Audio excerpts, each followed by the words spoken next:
आगामी 17 जुलाई को बल्केश्वर क्षेत्र में महादेव के दर्शनों के लिए लाखों भक्तों का मेला लगेगा। मेले को सुव्यवस्थित और सुचारू बनाने के लिए संस्थापक महंत सुनील नागर और महंत कपिल नागर के निर्देशन में बुधवार को अतिथि वन में श्री बल्केश्वर महादेव मेला समिति 2023 की बैठक आयोजित की गई। वहीं इस दौरान पत्रकारों से रूबरू हुए समिति पदाधिकारियों ने मेले के आयोजनों को लेकर विस्तृत जानकारी दी। बैठक में सर्वसम्मति से पूर्व पार्षद और प्रमुख समाजसेवी ताराचंद मित्तल तोती भाई को मुख्य संरक्षक घोषित किया गया। महेश निषाद अध्यक्ष, कुलपति वाल्मीकि कार्यकारी अध्यक्ष डॉक्टर महेश फौजदार और इंद्र डाबर महामंत्री, रविकांत चावला मेला संयोजक, निखिल गोयल और आयुष बंसल मीडिया प्रभारी और संजय वर्मा पोला भाई कोषाध्यक्ष बनाए गए। बैठक में क्षेत्रीय पार्षद हरिओम गोयल बाबा और पार्षद पति गिरिराज बंसल भी प्रमुख रूप से मौजूद रहे। सन 1957 से बल्केश्वर में रह रहा हूँ और ये देख रहा हूँ कि भगवान शिव की पूजा ही सबके काम आती है, जिनकी पूजा से ही हम यहाँ तक बढ़े हैं। और बल्केश्वर मेला जो है अब क्योंकि जनता भोलेनाथ की पूजा में इस समय सक्रिय और बड़ी है, तो भोलेनाथ का बहुत भीड़ अच्छी बढ़ गई है और लोग भोलेनाथ का आशीर्वाद लेके आगे तरक्की करेंगे, ये हमारी शुभकामना है। सावन महीना के दूसरे सोमवार को बल्केश्वर मेला लगता है। इसमें विशेष बात ये है कि पूरे आगरे की परिक्रमा, सभी महादेवों की परिक्रमा देते हुए भक्त लोग आते हैं और बल्केश्वर महादेव के भी दर्शन करते हैं। लाखों की भीड़ होती है और लाखों परिक्रामी इसमें आते हैं, जो जय भोलेनाथ की बोलते हुए अपना जाते हैं। इसी व्यवस्था के हेतु जो कि उनको कोई भक्तों को कष्ट नहीं हो, यहाँ हर बार कमेटी बनती है और उनकी सेवा करती है। सेवा भी विभिन्न प्रकार की होती है।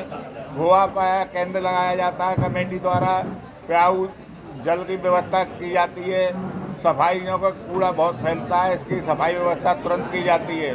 इस अवसर पर मुख्य संरक्षक ताराचंद मित्तल तोती भाई ने पत्रकारों से रूबरू होते हुए कहा कि बल्केश्वर मेले में लाखों परिक्रमार्थी और श्रद्धालु आते हैं। ये समिति मेवा के लिए नहीं, भोले के भक्तों की सेवा के लिए बनाई गई है। उन्होंने स्पष्ट कहा कि समिति के माध्यम से मेला स्थल पर खोया पाया केंद्र, प्राथमिक चिकित्सा, पार्किंग व्यवस्था, पेयजल व्यवस्था और माता बहनों की सुरक्षा आदि पर विशेष ध्यान दिया जाएगा। उन्होंने दो टूक कहा कि मेले या झूलों के नाम पर अवैध वसूली और उगाही पर कड़ी लगाम लगाई जाएगी। आज जो हमारे सभी जो बल्केश्वर के वरिष्ठ समाज सेवी हैं और सभी से भक्त आज इस अतिथि वन में बैठकर आज कमेटी का निर्माण हुआ है और कमेटी को जो जिम्मेदारी मिली है उस पर हम लोग सभी से भक्त सबको साथ लेकर काम करेंगे। अभी वैसे तो कमेटी भाई साहब बहुत बड़ा परिवार है बल्केश्वर का, करीब मैं समझता हूँ 200 से ऊपर लोग हैं हम। मेला में आने वाले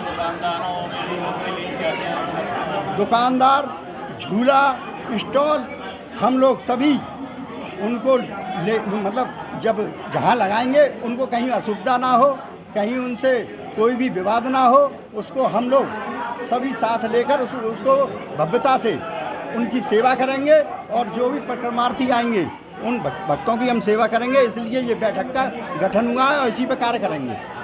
अभी पहले अपने अखबारों के माध्यम से हमें मालूम पड़ा कि एक मेला कमेटी बल्केश्वर में घोषित हो चुकी है। उसमें तीनों पार्षदों को मेला संयोजक बनाया गया था, जो कि किसी भी पार्षद के संज्ञान में नहीं था कि एक मेला कमेटी बनी है। हमें आपके अखबार के माध्यम से मालूम पड़ा कि हम मेला कमेटी के संयोजक हैं, जिसका तीनों पार्षदों ने मिलकर खंडन करा। और हमारा पिछले मेले में भी जो भ्रष्टाचार हुआ था, हमारा लक्ष्य यही है कि इस मेले में भी कोई भ्रष्टाचार ना हो।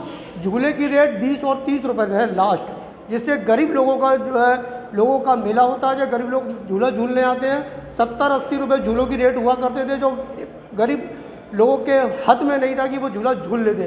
लेकिन अब हमारा लक्ष्य ये है कि 20 और 30 रुपये झूले का रेट रहेगा तो पूरा परिवार झूला झूल के जाएगा, मेले का आनंद लेके जाएगा। अध्यक्ष महेश निषाद ने कहा कि सभी भक्तों को साथ लेकर भोलेनाथ की सेवा करेंगे, मेले को व्यवस्थित और भव्य बनाएंगे। प्रशासन का सहयोग लेकर मेला क्षेत्र में तमाम समय से विकास कार्य पूर्ण करवाएंगे। श्री बल्केश्वर महादेव मेला समिति द्वारा बैठक में झूलों की दरें भी निर्धारित कर दी गई हैं। हाथ वाले झूले की रेट 10 रुपये, छोटे झूलों की रेट 20 रुपये और जनरेटर वाले झूलों की रेट 30 रुपये घोषित की गई है। समिति के घोषित पदाधिकारियों ने जोर देकर कहा कि झूले वाले इससे ज़्यादा किसी से भी रेट ना लें, अन्यथा ऐसे झूले वालों के विरुद्ध कड़ी कार्रवाई की जाएगी। साथ ही उन्होंने यह भी कहा कि झूले वाले किसी के भी झांसे में ना आएं और किसी को भी झूले की रेट बढ़ाने के नाम पर पैसा ना दें।